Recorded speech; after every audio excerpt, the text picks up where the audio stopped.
Olá, terceiro ano, tudo bem? Oi, gente, eu sou a Tininha, eu sou ajudante da Promace e hoje eu vim trazer um recadinho para vocês. Não deixem de realizar as atividades, a Pro tá muito feliz com a participação de vocês. Ok, gente? Então, entrem sempre na aula online, no horário correto, para evitar problemas, realizem as atividades, larguem de mão essa história de conversa no chat, porque isso atrapalha bastante a aula. E enquanto as videoaulas, assistam todas e respondam as atividades. Ok, gente? Nós estamos vivendo um período de pandemia e distanciamento social, mas nós não podemos deixar de estudar. Ok, gente? Um super beijinho para vocês e até o nosso próximo encontro. Tchau, tchau, criança! Olá, terceiro ano, tudo bem, gente? Vamos para mais uma aulinha de história. Hoje nós vamos falar sobre os africanos, né? Esse povo aí que teve muita força, né, na formação, no processo de formação da sociedade brasileira, né? Pessoas que vieram de fora e adentraram aí na nossa cultura e contribuíram em grande parte aí na nossa formação, tá, gente? Para começar a falar sobre os africanos, né? Vocês vão encontrar aí o conteúdo na página 94 a 95, né? Os africanos, e posteriormente vocês vão estar respondendo as atividades das páginas 96 e 97. Ok, gente? Vamos lá? Estão preparados? Vamos lá, gente! Então, para falar da cultura africana, vamos falar da gastronomia, né, gente? Que a gente sabe que esse pessoal aí, eles deixaram muitas contribuições aí nessa questão da culinária brasileira. Então, herdamos muitas coisas dos africanos, tá? Os negros africanos, eles foram trazidos para o Brasil para serem a mão de obra escrava da lavoura da cana-de-açúcar, né? Os africanos, eles tinham domínio da caça e tinham muitas técnicas de cocção ou de cozimento. A caça, na verdade, era um motivo de orgulho, né, para o caçador africano, porque eles caçavam animais de grande porte. Então, eles tinham dentro da culinária deles o elefante, o hipopótamo, a girafa, o javali, búfalo, bode, carneiro, lebre e muitos outros animais, tá? Aves, cães selvagens, tá, gente? Então, das técnicas de cocção conhecidas e aplicadas aí pelos africanos, faziam parte assar, grelhar, defumar, conservar, tá? Então, os assados, eles eram sempre feitos na brasa, assim como os grelhados, tá? Já os defumados, eles eram feitos aí com diferentes madeiras. Então, a conservação das carnes era realizada aí utilizava-se bastante o sal, ervas aromáticas e pimenta. Vale a pena ressaltar que as frituras, elas não eram conhecidas dos africanos. Eles utilizavam a manteiga apenas para passá-la no corpo e o azeite como remédio ou cosmético para o cabelo. Então, alguns ingredientes típicos da culinária africana eram o arroz, o inhame, frutas, tá? O café, o quiabo, o gengibre, o jiló, açafrão. Então, os africanos, eles não gostavam de galinha.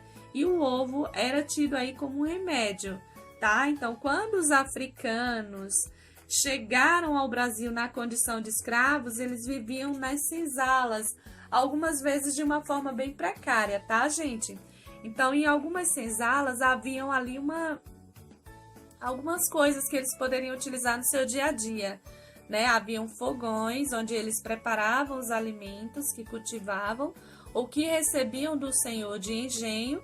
E a alimentação na senzala era composta de feijão, farinha de mandioca e sobras de carnes ou de animais, né? Quando podiam caçar ou recebiam dos senhores. Então, nem todos os dias eles poderiam comer carne, só se eles fossem caçar ou recebessem sobras.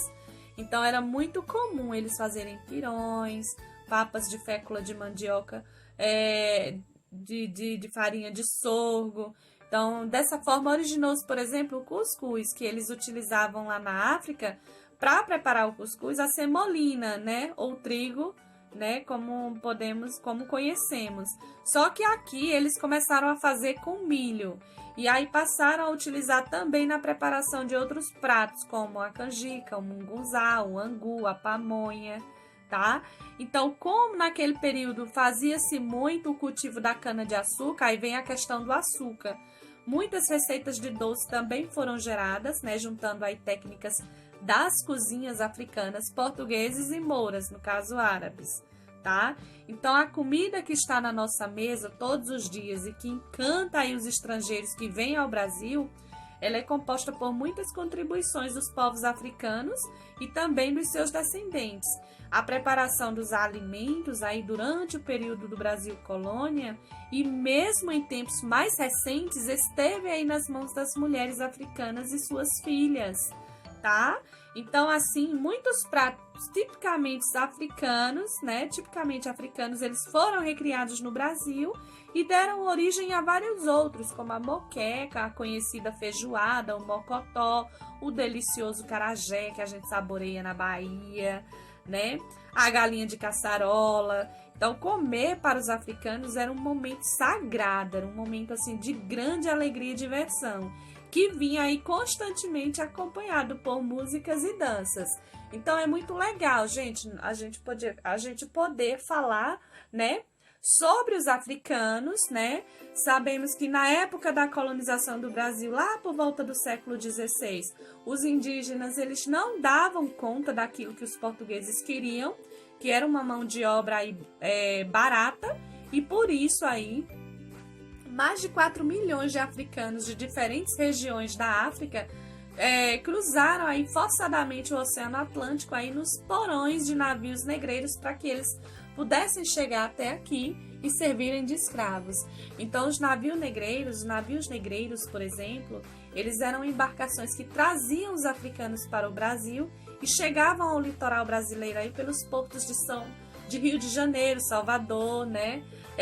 De São Luís do Maranhão, do Recife, tá? Então, os escravizados, eles ficavam amontoados nos porões dos navios, muitas vezes presos por correntes, gente, de uma forma muito indigna, sem alimentar-se bem. Muitos morriam antes mesmo de chegar ao Brasil, adoeciam, né, na viagem.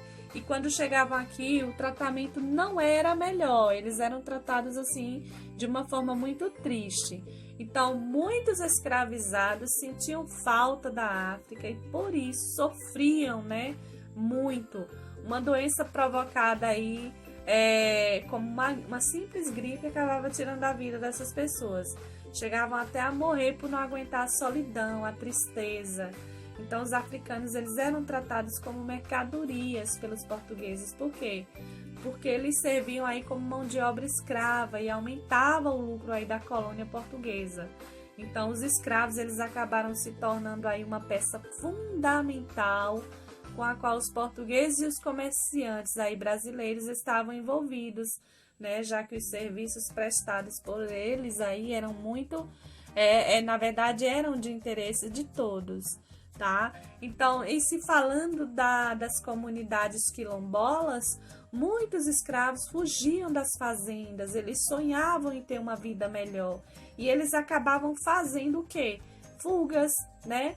Fugiam das fazendas e lavouras e se organizavam em comunidades, né? Onde as leis e regras eram feitas por eles mesmos. É como se eles dissessem: vamos fugir, vamos criar o nosso núcleo. E aí eles criavam as leis e as regras. E assim nasciam o quê? As comunidades quilombolas, né? Das quais os quilombos, né, dos Palmares foi a mais conhecida. Então eles se agrupavam, criavam regras e a partir dali surgia um pedacinho de sociedade que eles chamavam de quilombolas. Ok, gente, então tiveram uma vida muito sofrida, sofreram mesmo bastante, tá?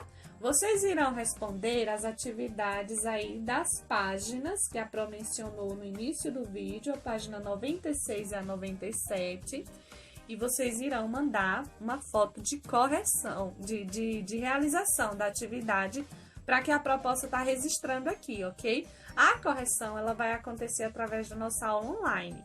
Então, leiam com atenção a atividade, tá? A primeira questão, por exemplo, da página aí que a Pro tá falando, né? A página 96, ela é uma atividade de pesquisa, vocês vão pesquisar e escrever o significado das palavras mão de obra e mercadoria.